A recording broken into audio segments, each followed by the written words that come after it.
Savol. Assalomu alaykum ustoz. Yer davrashdan qo'rqib Istanbul sirtiga qochib ketish qazoyi qadardan qochqanlik qabul qilmaganlik bo'lamdi yoki tadbir olganlik bo'lamdi?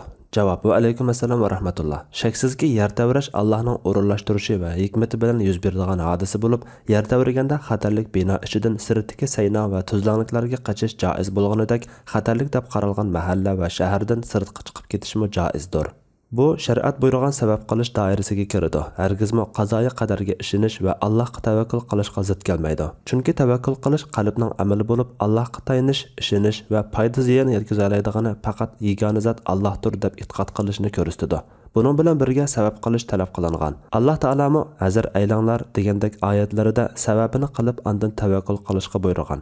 Allohning rasuli sallallohu alayhi va sallam tugini bog'lab ondan tavakkul qilishga buyurgan.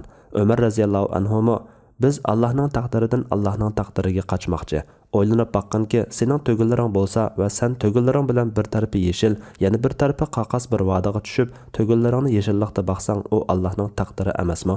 Agar ularni qaqaslikda baqsang, u Allohning taqdiri bilan bo'lmamdi degan. Demak, inson mayli qayerga chiqib kelsin, qabul qilsin yoki qilmasin, Allohning qazoyi qadaridan qochib ketolmaydi.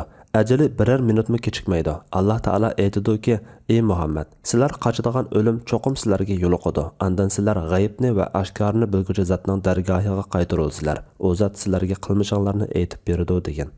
Endi yer davrashni hech kim oldin kesib bilolmaydiganlik uchun qattiq tavrash ehtimoli bor yerdan sirtqa chiqib ketish, xotirjam bo'ladigan rayon mahallaga ko'chib ketishning hukmi sababini qilish va tadbir olish doirasida mustahabdir. Shundaqdimi yer davomli tavrab turadigan Istanbuldagi joylarda yashaydiganlar davomli bunday qilib bo'lolmaydi. Mubodo ma'lum yerda yer qattiq tavrab halokat keltirishi aniq bo'lsa edi, u yerdan yiroqlashish vojib darajasiga yetadi. Halbuki bu g'ayb doirasidagi ish bo'lib, g'aybni shundaqla to'g'risini faqat Alloh bilir. Allah eng to'g'risini bilguchidir. Fatvoda Doktor Abdul Aziz rahmatulloh.